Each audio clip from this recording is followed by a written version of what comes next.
दोस्तों स्वागत आप सभी का हमारे YouTube चैनल में। उम्मीद करता हूँ ठीक ठाक होंगे। तो आज हम इस बाबा की आपको एक वीडियो दिखाएंगे जिसमें मजा आने वाले हैं। तो बाबा बोल रहा है जो गोबर होता है गाय का, तो जो गाय दाने को खाती है और जो गोबर में निकलती है और उसकी रोटी बना के हम खाते हैं तो उससे बच्चा पैदा हो जाता है। और मैं क्या कह रहा हूँ, मैं कह रहा हूँ कि गाय को खिलाइए गेहूं, फिर वो बाहर निकलेगा गोबर से, उसे धुलिए, उसकी रोटियां खाइए। ये मैंने बड़े बड़े संतों से सुना है और मैंने खुद वो रोटियां खाई हैं। अच्छा ठीक है, समझ गया। यानी इसका मतलब एक तरह से आप मेडिकल साइंस को चुनौती दे रहे हैं। भाई चुनौती हम नहीं दे रहे, हमारी गाय के गोबर का जो गेहूं है वो धुल के खाओ तो संतान की प्राप्ति हो जाए, कहना चाहेंगे। गाय के गोबर का जो गेहूं है उसे धुल कर खाओ तो संतान की प्राप्ति होगी, क्या है आपके हिसाब से? देखिए, पुरानी किताबों में तो बहुत सारी ऐसी बातें हैं जो मिथ्या है, पहले उनकी रघुवंशम को आप मिथ्या कह रहे हैं। आज सारी ये बातें, महाकवि कालिदास की बातों को आप मिथ्या कह देंगे। सारी बातें साबित हो चुकी है। आपने पढ़ा रघुवंशम? हाँ, रघुवंश पढ़ा है, संस्कृत भी पढ़ी है। आप ये कहकर मत डराइए कि रघुवंश पढ़ लिया तो आप ज्ञानी हो गए। आप उसको हमने पढ़ा है। आप बाबा सुन तो लीजिए, सुन तो लीजिए। आज ये प्रमाणित हो चुका है कि स्त्री और पुरुष के मिलने से बच्चे पैदा होते हैं, गाय का गोबर खाने से बच्चे पैदा नहीं होते हैं। ये फंस गया सीएम, इसे पार्टी की मीटिंग समझ के फंस गया। ये सभी लोग जानते हैं। सबको बच्चा पैदा होना चाहिए, सबको बच्चा पैदा होना चाहिए। किसी को ऐसा क्यों पैदा होता है? आपके भक्तों से पूछ लीजिए बच्चा उनको कैसे पैदा हुआ। अच्छा ये बताइए, आपने कहा कि स्त्री पुरुष के मिलने से बच्चा पैदा होता है, तो सारे स्त्री पुरुष तो मिल रहे हैं, फिर भी क्यों बच्चे पैदा होने की? इसलिए जनसंख्या बढ़ रही है, इसलिए जनसंख्या बढ़ रही है, इसलिए हम 150 करोड़ हो गए हैं। अरे भाई फिर ये केस क्यों है कि गाय का गोबर खा के नहीं हुए हैं 150 करोड़? ठीक है, बात तो सही है। कि आपकी ज्यादातर बातें ऐसे लगती है कि चुटकुले सुना रहे हैं आप, तो आप चुटकुले ही सुनाइए, समाज को भ्रमित मत कीजिए। क्योंकि आपने केवल चुटकुले सुने, पूरी कथा सुनी। कई लोग गंभीरता से ले लेते हैं। ये 70 और 17 का क्या मतलब है? ये एक चुटकुला है।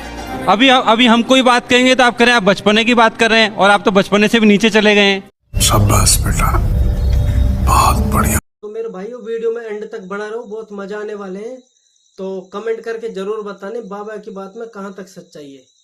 आप मुझे बड़ी छोटी सी अब एक मिनट एक सुन लीजिए। हाँ। एक आदमी अपनी शादी में दूल्हा नाच सकता है, दुल्हन नहीं नाच सकती, ये मुझे समझ नहीं आया। दूल्हे की खुशी अलग है, दुल्हन की खुशी अलग है, ऐसा क्यों?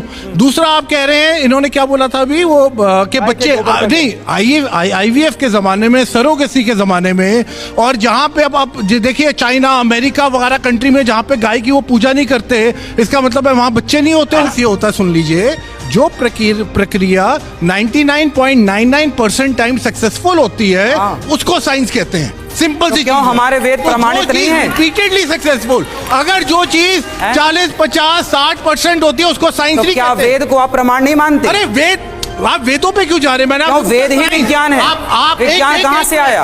आप बात कर रहे हैं बच्चों की, आप कह रहे हैं बच्चों को गाय का ये दो तो बच्चे पैदा हो जाएंगे। हाँ, पाकिस्तान में भी मुसलमान रहता है और बांग्लादेश में भी मुसलमान रहता है। जब दोनों मुसलमान थे तो देश को टुकड़े करने की क्या जरूरत पड़ी?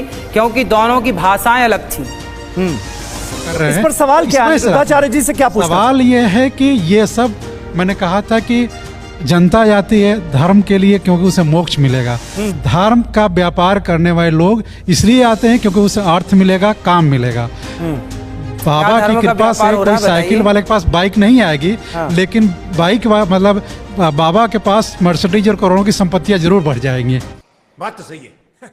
महाराज जी क्या धर्म का व्यापार कर रहे हैं? सीधा सवाल उनसे पूछिए कि धर्म का क्या व्यापार हो रहा, पूछिए क्या व्यापार है धर्म का? आपको क्या दिख रहा है? बाबा की वेबसाइट पे जाएं, हर पेज के एक नीचे लिखा है दान कीजिए, दान कीजिए। यही धर्म का व्यापार है। अच्छा, खराब हो जाएगा, मैं माँ अम्मा बहन पे आ जाऊंगा, मैं इनकी अम्मा बहन पे आ जाऊंगा। आप कभी वृंदावन गौरी गोपाल आए?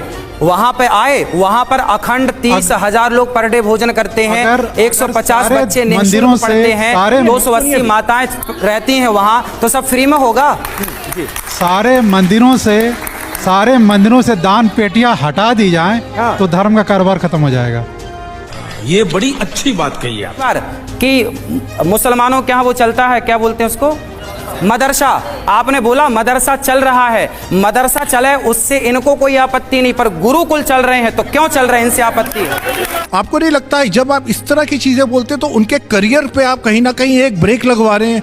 क्योंकि बाहर अब तो चीनी जो कि इतने कट्टर चीनी उसके वो मैड्रिन के थे, वो लोग इंग्लिश पढ़ रहे हैं क्योंकि उनको पता है ग्लोबलाइजेशन का जमाना है। और आप यहाँ पे भारतीय बच्चा जो आज की डेट में पढ़ना चाहता है, आप कह रहे हो नहीं हिंदी का प्रयोग करो, हस्बैंड नहीं बोलो, पति। पता इतनी छोटी छोटी बातों पे आप तो एक गुरु हैं, आपको तो ये चीजें ओवरलुक करनी चाहिए।